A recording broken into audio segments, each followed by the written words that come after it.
आज आहे 26 नोव्हेंबर 2024 उत्पत्ती एकादशी। तर आज एकादशी आहे आणि आजची एकादशी उत्पत्ती एकादशी या नावानं ओळखली जाते।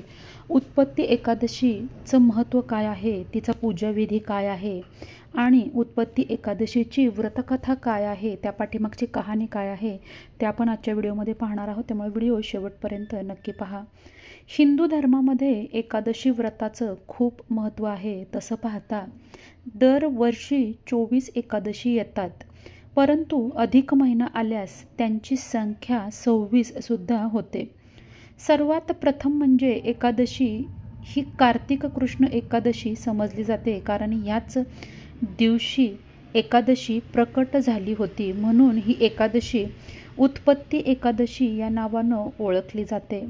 जर का कुणा व्यक्तीला एकादशीचं व्रत हे सुरू करायचं असेल, याआधी कधी एकादशी केली नसेल, तर त्यांनी उत्पत्ती एकादशीपासून जर का या व्रताची सुरुवात केली, म्हणजे एकादशी करायला सुरुवात केली, तर अत्यंत शुभ मानलं जातं।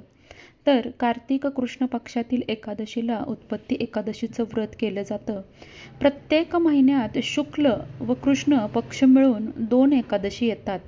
या दिवशी भगवान श्री विष्णूंची पूजा केली जाते। मात्र हे फारच कमी लोकांना माहीत आहे की एकादशी ही एक देवी असून तिचा जन्म हा भगवान श्री विष्णूंमुळे झाला होता। ही एकादशी कार्तिक कृष्ण एकादशी या दिवशी प्रकट झाली होती, ज्यामुळे तिचं नाव उत्पत्ती एकादशी असं पडलं आणि ह्या दिवसापासून एकादशीचं व्रत हे सुरू झालं। उत्पत्ती एकादशीचं व्रत हे पूर्ण नियम व श्रद्धा व विश्वासानं केलं जातं। या व्रताच्या प्रभावामुळं मोक्षप्राप्ती होते अशी मान्यता आहे। अश्वमेध यज्ञ, घोर तपस्या, तीर्थस्नान व दान या सर्वांपासून मिळणाऱ्या फळांहूनही अधिक असं फळ या व्रतानं मिळतं। उपवासानं मन निर्मळ व शरीर स्वस्थ होत असतं। तर आता आपण जाणून घेऊया की या उत्पत्ती एकादशीची काय कहाणी आहे, काय व्रतकथा आहे। तर सतयुगात चंद्रावती नगरीत ब्रह्मवंशज नाडी जंग राज्य करीत असे। मूर नावाचा त्यांचा एक पुत्र होता। मूर हा एक अतिशय बलवान असा दैत्य होता।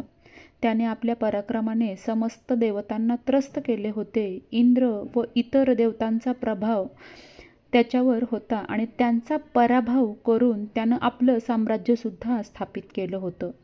कोणत्याही देवतांच्या त्यांच्या पराक्रमासमोर टिकाव लागत नव्हता। त्यानंतर देवतांनी भगवान श्री विष्णूंकडे जाऊन दैत्याच्या अत्याचारापासून मुक्ती मिळवण्यासाठी प्रार्थना केली। देवतांच्या अनुरोधाप्रमाणे भगवान श्री विष्णू यांनी दैत्यांवर आक्रमण केले। हे युद्ध हजारो वर्ष चालले। या दरम्यान शेकडो दैत्य मारले गेल्यावर भगवान श्री विष्णू यांना झोप येऊ लागली व मग ते बद्रिकाश्रम स्थित 12 योजने लांब सिंहावती गुहेत जाऊन झोपले। त्यांना मारण्याच्या उद्देशाने मूर पण त्या गुहेत गेला। भगवान श्री विष्णूंना झोपलेलं पाहून त्यांच्यावर वार करण्यासाठी जसे मूरनं शस्त्र उचलले, तसे भगवान श्री विष्णूंच्या शरीरातून एक सुंदर कन्या प्रकट झाली। त्यानंतर दैत्य व कन्या यांच्यात बरेच काळ युद्ध होत राहिलं। या दरम्यान त्या कन्येचा दैत्यास धक्का मारून तिनं मूर्छित केलं व त्याचा शिरच्छेद केला। त्यामुळे त्या दैत्याचा मृत्यू झाला। जेव्हा भगवान श्री विष्णू झोपेतून उठले, तेव्हा त्यांनी बघितलं दैत्य मरण पावला आहे। ते आता विचार करू लागले की ह्या दैत्यास कोणी मारलं। त्यावेळी कन्येनं सांगितलं की दैत्य त्यांना मारण्यासाठी तयार होता, तेव्हा तिनंच त्यांच्या शरीरातून प्रकट होऊन त्याचा वध केला। भगवान श्री विष्णूंनी तिचं नाव एकादशी असं ठेवलं, कारण एकादशीलाच ती भगवान श्री विष्णूंच्या शरीरातून प्रकट झाली होती। त्यामुळेच या दिवसाला उत्पत्ती एकादशी असे म्हटले जाते। भगवान श्री विष्णूंनी एकादशीला असा वर दिला की प्रत्येक महिन्याच्या एकादशीला जो कोणी उपवास करेल, त्याच्या सर्व पापांचा नाश होऊन त्याला विष्णू लोकामध्ये स्थान मिळेल।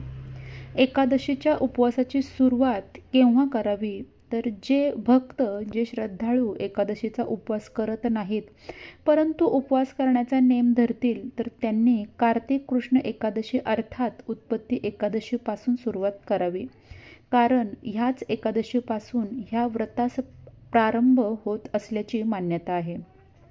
उत्पत्ती एकादशीचं व्रत आणि पूजाविधी. एकादशी व्रताची तयारी दशमी तिथीपासून व उपास दशमीच्या रात्रीपासूनच सुरू होतो. ह्यात दशमी तिथीच्या संध्याकाळच्या भोजनानंतर सर्वत्र स्वच्छता करून घ्यावी. रात्री बिलकुल भोजन घेऊ नये. अति बोलून आपली ऊर्जा वाया घालवू नये व रात्री ब्रह्मचर्याचं पालन करावं. एकादशीच्या दिवशी प्रातःकाली ब्रह्ममुहूर्तावर उठून सगळ्यात आधी व्रताचा संकल्प सोडायचा असतो आणि नित्य दिनचर्या झाल्यावर स्नान करून भगवान श्रीविष्णूंची पूजा करून कथा श्रवण करायची असते. या दरम्यान संपूर्ण दिवसभर व्रतस्थ व्यक्तींनी वाईट कर्म करणाऱ्या पापी दृष्टी व्यक्तींची संगत टाळावी. रात्री भजन कीर्तन करावे. जाणता जाणता आपल्या अपराधांची भगवान श्रीविष्णूंकडे क्षमा मागावी. आणि या दिवशी संपूर्णपणे फलाहार तुम्ही घेऊ शकता किंवा उपवासाला चालणारे पदार्थ हे खाऊ शकता. ज्याप्रमाणे आपण अन्य एकादशीला व्रत करतो अगदी त्याचप्रमाणे हे व्रत करायचं आहे.